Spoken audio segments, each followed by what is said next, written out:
Hello, welcome to Becoming a Modern Man. We are playing Eldrazi and Taxes, and this time we're running up against Dredge.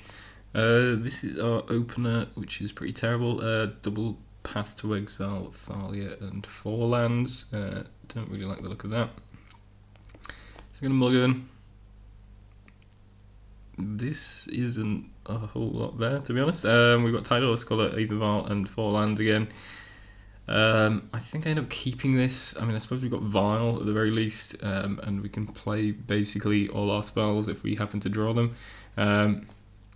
Tidal Scholar on top, probably going to keep that off the scry. It leaves off with a Gemstone Mine into a Burning Inquiry. So this is going to be interesting. So we end up with a very similar hand to where we started off with. Vile, Scholar, 3 lands, and we draw into a path, and we end up binning 2 lands and a Tidal Scholar. Our opponent puts into the yard Prized Amalgam, Faithless Looting, and a Narcomoeba. So yeah, nothing really exciting for our opponent. Obviously the Prized Amalgam is potentially good there, but he needs to find something else to put into the graveyard and get it back into play before he can use anything with that. So, but obviously interesting to know what our opponent's on.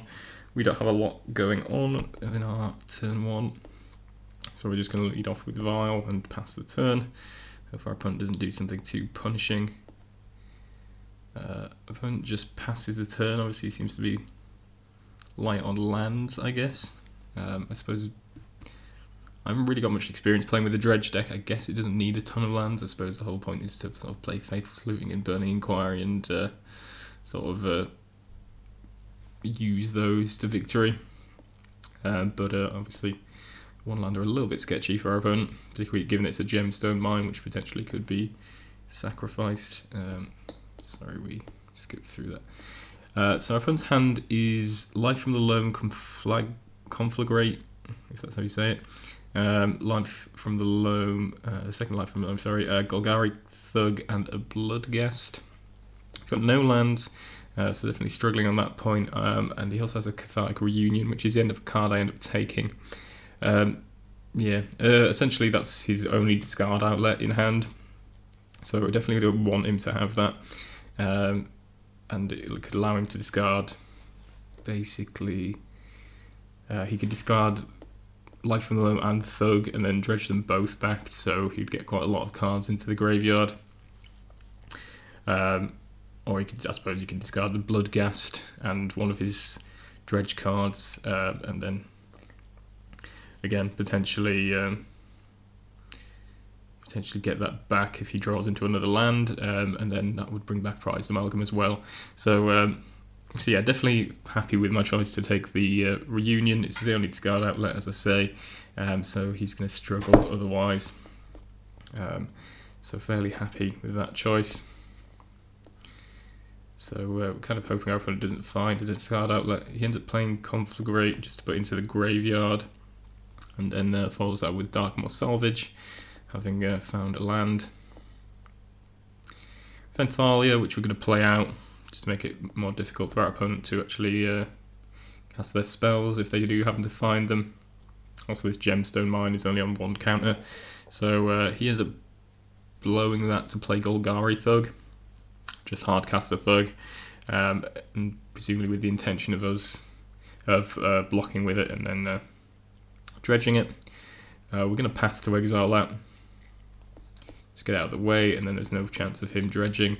Just give him a land, I suppose, which maybe isn't particularly desirable, but I think our opponent's more in on the dredging rather than he is on casting spells. And again, we've got Thalia, which makes casting spells that much more difficult for him. Or her, sorry, I'm assuming the gender of our opponent. So we're going to attack for 6 here. Up and down to 12. Our opponent draws a card and concedes. Slightly early concession, but I suppose he's probably just struggling. He can't cast Life from the Loam with the lands he's got. Conflagrate doesn't really do anything at this moment in time. Again, Thalia's his Thug has been exiled. He can't cast Bloodghast. So he's dead in 2 turns. I presume he went on the basis that given that he couldn't play any spells there, then he was going to be basically dead in 2 turns. So yeah, that wraps up game 1. Okay, welcome back to game 2. Just got the chat box up here because it's kind of difficult to follow Dredge plays without it. So hopefully that doesn't look too ugly on the side there. So this is our opening hand. Oh, we haven't done sideboarding. Let's do sideboarding. Sorry. Okay, so sideboarding. I think my sideboard's slightly off. I think we only have 2 rest in peace. I think we had 1 other card in here. I can't remember quite what it was. This might not be the exact sideboard. I think we're 1 card off here. I don't think we had 3 rest in peace. I think we had 2 rest in peace. And maybe another Coal Firewalker in the original list. So yeah, so obviously rest in peace comes in. I think that's probably the only card we really want to bring in. Reality Smasher is probably a bit slow, so maybe Mirror Crusader. It can attack through some of their black creatures. I suppose it's a decent blocker for a Prized Amalgam or a Bloodghast. So yeah, maybe bring in Mirror Crusaders just because of pro-black, and take out the Reality Smashers because they're probably going to be too slow.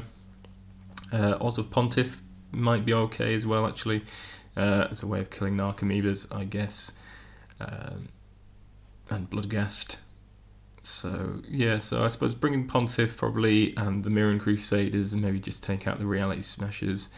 I would definitely bring in Rest in Peace. Wasteland Strangler probably seems a bit weak in this matchup. I suppose it's not terrible, given that it can kill quite a few of their creatures. But putting cards back into their graveyard never seems great. So yeah, I mean, I guess Reality Smasher we probably don't want. Thought Not Seer might be a bit slow, so maybe cut a few of those. Flicker Wisps possibly not its best. Yeah, it's kind of a tricky matchup. But yeah, definitely Rest in Peace, obviously. And I think arguably some Mirror Crusaders and a Pontiff, I think would probably be the cards I'll be looking for. I don't think we want to Thoughtseize, although it can be good. I think that's probably just going to be putting things into the graveyard like they want. So yeah, a few changes. Rest in Peace obviously being the big one here. Okay, so back to game 2. So as I was saying, we've got our opening hand. We've got Path to Exile, which isn't bad. Displacer, Flicker Wisp, Wasteland Strangler. So fairly decent hand for our usual strategy. Obviously Dredge is kind of a special case. I don't have a lot of experience against playing against Dredge. Opponent leads off with a Faithless Looting. So draws 2 cards, discards Life from the Loam and Prized Amalgam. So he's got a Dredge card into the graveyard already. We're just going to lead off with a Shambling Vent. Unlikely we're going to be able to use this path on next turn, I suppose. When Dredges, then he casts a Burning Inquiry, which allows him to, I believe, what he does. See if we can try and get this right. So he plays Faithless Looting on turn 1, discarding Loam. He dredges Loam, casts Burning Inquiry, drawing 3 cards, and then he's able to dredge Stinkweed Imp, Golgari Thug, and another Stinkweed Imp? I can't see another Stinkweed Imp in there. So yeah, I'm not entirely confident, but he definitely dredges a few cards there, thanks to Burning Inquiry, and gets quite a lot of cards put into his graveyard. Narcomoeba hits, which is going to come into play and trigger all his Prized Amalgams.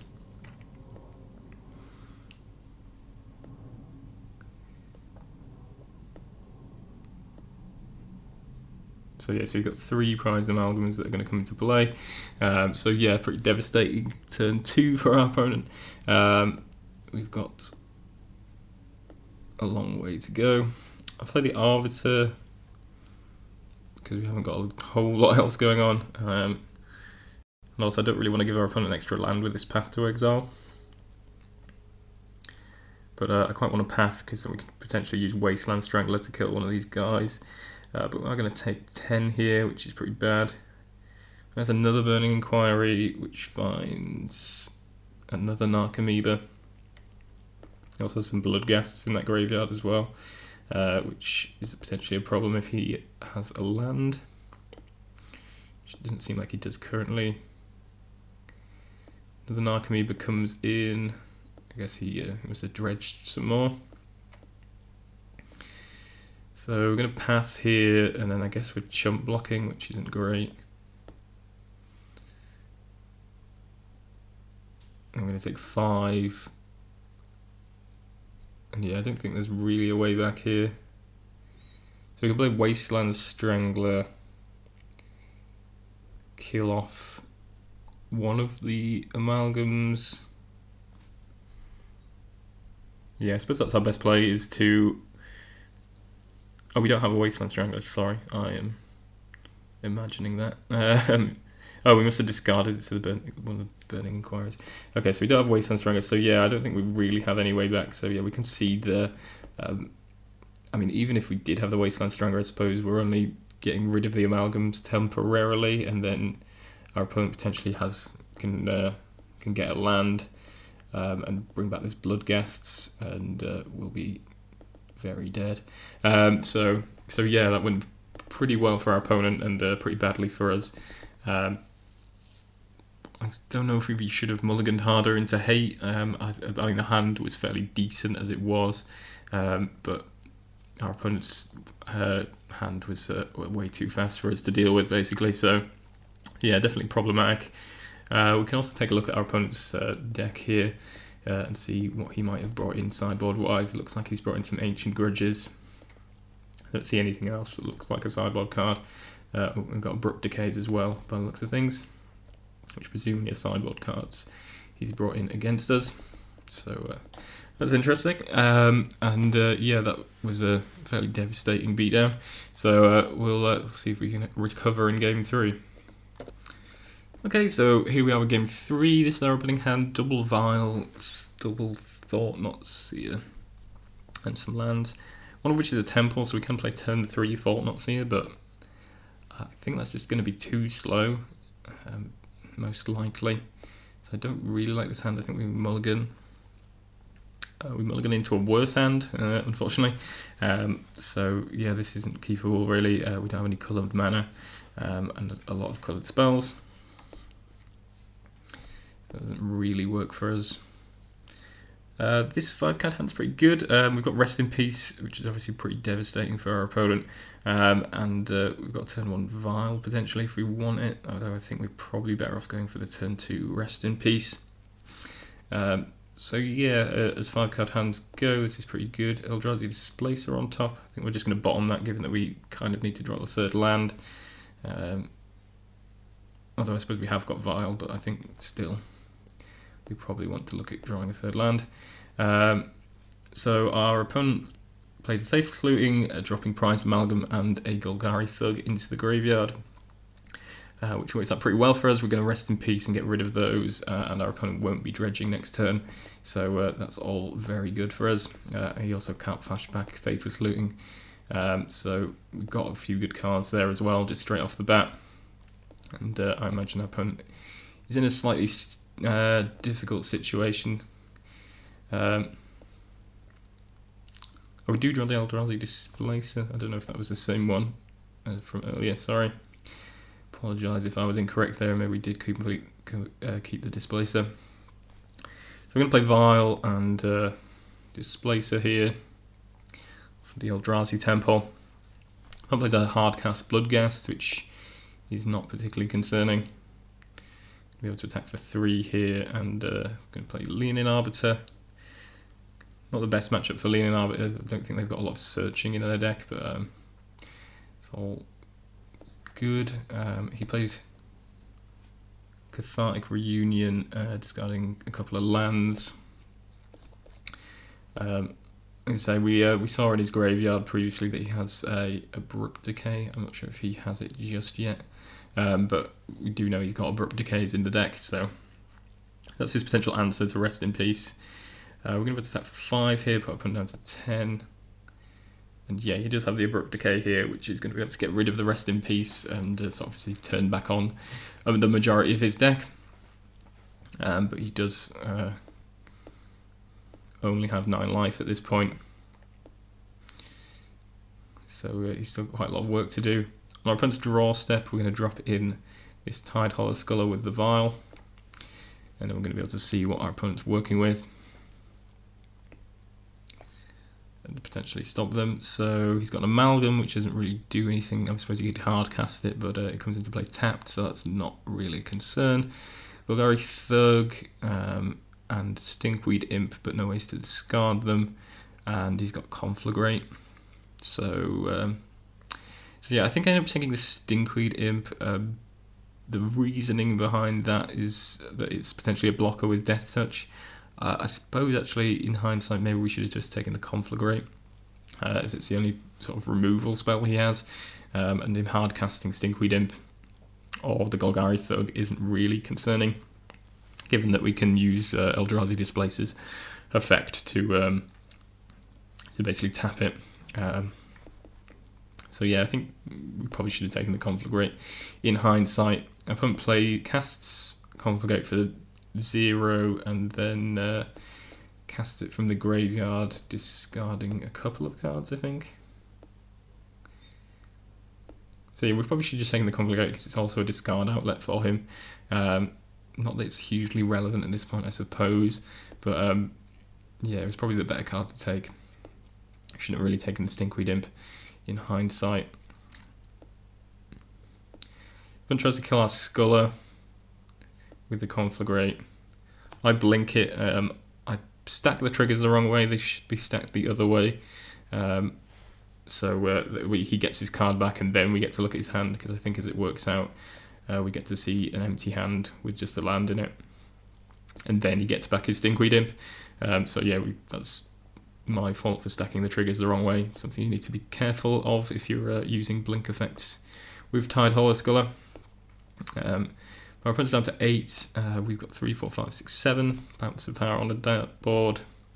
And if we activate our Shambling Vent, we could kill him if we draw a land. So we'll see what we get off the top here. So yeah, we do draw a land. So we can either try and... Oh no, we don't have any black mana, so I suppose we can't attack with Shambling Vent. So yeah, we tick up the Vial to 3 so we can drop a Flicker Wisp into play, which is obviously pretty good. And we also have the ability to activate Eldrazi Displacer twice, potentially. So yeah, I think we're probably going to look to attack here, and then we can blink our Tidehollow Sculler on our opponent's draw step again and see what they've got and take away something. I assume is what we're going to do. Yeah, so blink the Sculler, and our opponent concedes, which is fair enough, I suppose. As I say, we know he's got a Stinkweed Imp in hand. He doesn't have anything to dredge, I don't think. So look, I'm not sure if he dredged on that end of turn. Yeah, so he did dredge the Golgari Thug, and basically didn't really find anything of much use. I suppose he could have flashback Faithless Looting, but he doesn't actually have any dredge spells. So yeah, I suppose that didn't really help him, and our opponent's up 1 anyway, so I suppose it's pretty bad all around for our opponent. So yeah, we managed to pick up the win there. I mean, largely on the back of the hate card, I suppose, though he did have the answer and did have some opportunity to push us, but yeah, I think Rest in Peace really was the answer. it's kind of lame, I suppose, winning on the back of a hate card. But I suppose that's kind of some of the rock paper scissors nature of modern, which not everyone enjoys. But yeah, the hate card really was the thing that possibly pushed us over the edge. But we did have some repeatable disruption, and as I say, you can see here that we were sort of repeatably looking at our opponent's hand and taking the best card, essentially, thanks to the setup with Eldrazi Displacer. And yeah, ultimately managed to pick up the win.